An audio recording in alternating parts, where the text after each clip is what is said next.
Welcome. Thank you all for joining us this Sunday morning. I'm B. Martinez with your look at sports. Well, the Locomotive FC are really coming together to turn things around this season. Just this week alone, they've collected 2 wins, and they were looking to make it 3 as they paid a visit to the Colorado Springs Switchbacks. Let's go to the action in the first 10 minutes. Colorado managed to get an early goal, but the Locos didn't take long to respond. Here in the 12th minute of play, Robert Coronado with a cross kick for the equalizer, and the Locos, they pick up a road point in a 1-1 draw against the Colorado Springs Switchbacks. Well, over in Juarez, the Los Bravos and Querétaro game was postponed to today at 9 p.m. in Juarez. Now, they were supposed to meet last night, but due to weather conditions, it was moved. So if you're looking for something to do this evening to end your Easter Sunday, that will be one game you can catch. Well, one former Aggie is off to a great start in the NBA postseason, and that's Pascal Siakam. The Indiana Pacers took on the Milwaukee Bucks in round 1 of the NBA playoffs, and Siakam led the way for the Pacers with a solid 25 points, 7 rebounds, and 2 assists, leading them to a 19-point win. Now, Game 2 will be on Tuesday at 5 p.m.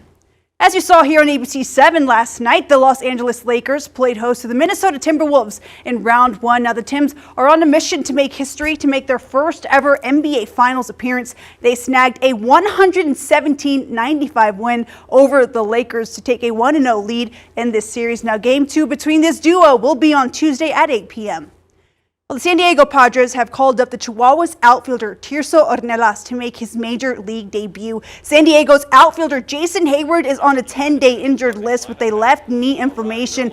Ornelas did make his debut last night with his family in the crowd. He did manage to get 1 hit in against the Houston Astros. So big congrats to the Tijuana native on his debut. Well, the Chihuahuas are currently in Albuquerque for a 6-game series against the Isotopes. Now, due to bad weather again, yesterday the Chihuahuas will face Albuquerque in a doubleheader today, with the first game being at 12:05. Right now, the series is split even 2-2, and we'll see if the Chihuahuas can get the job done.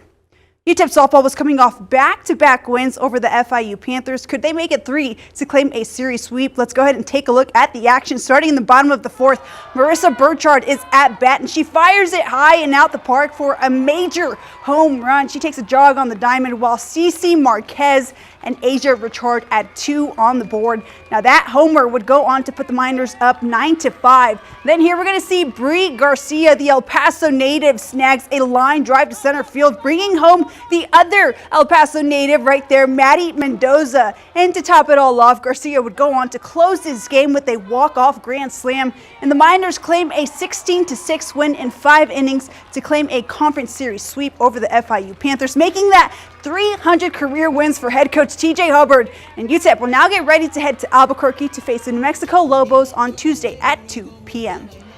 NMSU softball was looking to get back in the win column after suffering back-to-back losses over Western Kentucky, but the Aggies, they fell just a bit short as they took a 3-1 loss. They'll head to Tucson, Arizona next to face the Arizona Wildcats in a doubleheader on Tuesday.